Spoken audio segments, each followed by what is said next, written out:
అంతా విద్యార్థులే ఉన్నారు కాబట్టి ఒక్క మాట చెబుతున్నా, దయచేసి పెద్దలు మరోలా అనుకోకండి. ఇవాళ వృద్ధాశ్రమాలు ఎలా పెరుగుతున్నాయో సంతాన సాఫల్య కేంద్రాలు కూడా అలా పెరుగుతున్నాయి, గమనించండి. చాలా తీవ్రమైన సమస్యగా ముందు ముందు మారబోతోంది. భారతదేశ భవిష్యత్తును దృష్టిలో పెట్టుకుని నేను చెబుతున్నా, సంతాన సాఫల్య కేంద్రాలు పెరుగుతున్నాయండి ఈ దేశంలో. ఎందుకండి?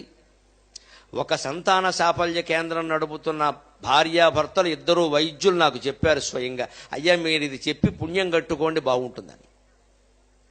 ఇవాళ యువతరంలో సంతానోత్పాదక శక్తి మగవాళ్లలో నశిస్తోందండి. మీరు నన్ను మన్నిస్తే దానికి ప్రధానమైన కారణం జీన్స్ ప్యాంట్. దీని వెనకాల ఉండే శాస్త్రీయత చెబుతాను, దయచేసి మరోలా అనుకోకండి. పురుషులకి వీర్య కణాలు ఎక్కడ తయారవుతాయో తెలుసు. ఆ కణాలు రెండింటికి, ఆ బీజాలకి ఎక్కువ వేడి అందకూడదు, అవసరమైన వేడి అందాలి. భగవంతుడు ఎంత గొప్పవాడంటే నిజంగా పురుష శరీరంలో ఆ నిర్మాణం చేశాడండి. జ్వరం వచ్చినప్పుడు ఎప్పుడైనా పురుషులు పరిశీలించుకోండి, ఖచ్చితంగా 2 బీజాలు కిందికి వచ్చేస్తాయండి. ఎందుకంటే ఆ 104 డిగ్రీల వేడికి తట్టుకోలేవు. లోపల సంతానాన్ని ఉత్పత్తి చేసే బీజ కణాలు చచ్చిపోతాయి. ఆ వేడికి తట్టుకోలేక సహజంగా కిందికి వచ్చేస్తాయండి. మళ్ళీ చలేసింది అనుకోండి, ఈ చలికాలం కాస్త చలి ఎక్కువగా ఉందనుకోండి, అప్రయత్నంగా 2 పైకి వెళ్ళిపోయి బిగుసుకుపోతాయండి. అంతే వేడి కావాలి. వేడి వచ్చినప్పుడు కిందికి దిగడానికి, వేడి అందుకుందుకు పైకి ఎదగడానికి సహజమైన ఏర్పాటు మానవ శరీరంలోనూ చేసి సృష్టి నిర్మాణానికి కల్పన చేసిన భగవంతుడికి ఎన్ని వేల నమస్కారాలు చేయాలి మనం. ఇవాళ జీన్స్ ప్యాంట్ కారణంగా, లోపల కడ్రాయల కారణంగా బిగించేస్తున్నారు. అయిపోయింది, ఇంకా సంతానం కలిగే అవకాశం లేదు. నన్ను మన్నించండి. యువతరం ఈ కడ్రాయర్లు, ఈ జీన్స్ ప్యాంట్లు, పైగా వీళ్ళ బండి విచిత్రంగా ఉంటుంది, మోటార్ సైకిల్. అది ముందు ఇలా ఎత్తుగా ఉంటుంది, అంటే ఇంకాస్త బిగింపు.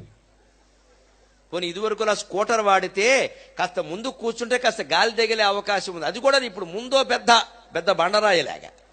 అటువంటి బండే కావాలి. అపాచీ అంటాడు. అదేదో అప్రాచ్యం. అపాచీ ఇంగ్లీష్ మాట, అప్రాచ్యం తెలుగు మాట. అపాచీ బండి వాడినా, ఇటువంటి వస్త్రాలు లోదుస్తులు ధరించినా, జీన్స్ ప్యాంటే ఎప్పుడు రాత్రి పడుకునేటప్పుడు కూడా అదే వేసుకుంటున్నారు. చాలా దారుణం అండి అది. పడుకునేటప్పుడు ఖచ్చితంగా గాలి తగిలే విధంగా లుంగీ కట్టుకోవాలి. పైగా వీళ్ళని చూసి ఆడపిల్లలు నేర్చుకున్నారు, వీళ్ళు బంగారంగా, వాళ్ళు జీన్సే. వాళ్ళకి గర్భధారణ కష్టమైపోతుందమ్మా ఈ నొక్కేయడం కారణంగా. వీళ్ళకి అసలు సంతానోత్పత్తి కణాలే నశిస్తున్నాయి.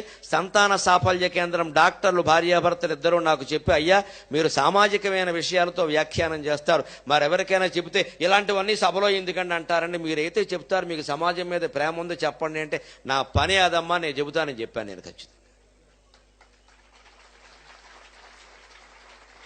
ఇది ఆలోచన చేయండి. క్షేమం కోరి చెబుతున్నాను ఖచ్చితంగా. నేను 2 పిల్లల తండ్రిని. నేను ముందు ఇంటికి రాగానే నా కొడుకులిద్దరికీ చెప్పాను.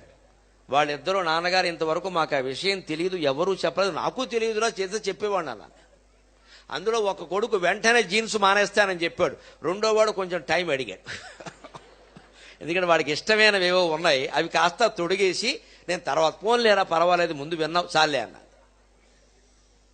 మీరేం వేషం వేశారు అనేది ఏం సంబంధం లేదమ్మా, దాని వేషాన్ని బట్టే ప్రవర్తనలు ఉండవు.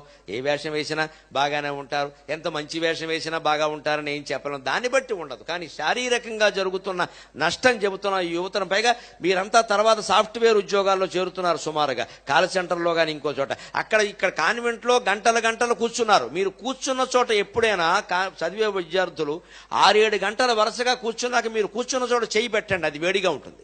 కారణం ఒంట్లో వేడి కిందికి దిగింది. మరి సాఫ్ట్వేర్ ఉద్యోగాల్లో గంటలు కూర్చుంటూ ఉంటే ఏమాత్రమైనా బీజ కణాలు ఉంటే ఆ వేడికి చచ్చిపోయాయి. ఇంకా సంతానాలు ఎలా కలుగుతాయండి? పూర్వం పల్లెటూళ్ళలో ఉండేవారు, పంచెలు ధరించేవారు. ఈ డ్రాయర్ అనే మాట ఇంగ్లీషు, దానికి తెలుగు మాట లేదు అసలు. ఎందుకంటే వేసేవాళ్ళు కాదు, శుభ్రంగా గాలి తగిలేది. ఆడవాళ్ళకి మగవాళ్ళకి ఎటువంటి ఇబ్బంది లేకుండా. పొలం పని ఏదైనా వస్తే ఆ పంచి కాస్త పైకి గట్టేవారు, లేకపోతే పంచి కిందకి తీసేసేవారు. అందుకే శుభ్రంగా ఒక్కొక్కళ్ళకి 10 మంది పిల్లలు కలిగారు. అంతా గుణపాలు లాంటి పిల్లలే కలిగారు శుభ్రంగా. పిల్లల సదస్సు అయినా గ్రహించవలసిన విషయాలు డిగ్రీ పీజీ విద్యార్థులు ఉన్నారు. భవిష్యత్ తరానికి చాలా ముఖ్యమైన విషయం కాబట్టి చెబుతున్నానమ్మా. ఈ వేషాల్లో మార్పు రాకపోయినట్టయితే తర్వాత ఇవాళ ఏదో యువతరం బాగున్నారు అంటున్నా, వీళ్ళందరూ ఒక 20 ఏళ్ళు దాటాక ముసలివాళ్ళు అయిపోతారు కదండి. ఇవాళ చైనా ఎదుర్కొంటున్న సమస్య, జపాన్ ఎదుర్కొంటున్న సమస్య, యువతరం లేరా దేశంలో ముసలివాళ్ల సంఖ్య పెరిగిపోయింది. కానీ భారతదేశం అదృష్టం, ఈవేళ నా ముందు కూర్చున్న పిల్లల వయస్సు లాంటి వాళ్ళు దేశమంతా 140 మంది ఉన్నారండి. ఈ 40 మంది తేజస్వంతులు కావాలి, ఓజోవంతులు కావాలి, ద్యుతివంతులు కావాలి. ప్రతి ఒక్కడూ ఒక్క హనుమంతుడై మరో రామాయణాన్ని సృష్టించగలగాలి.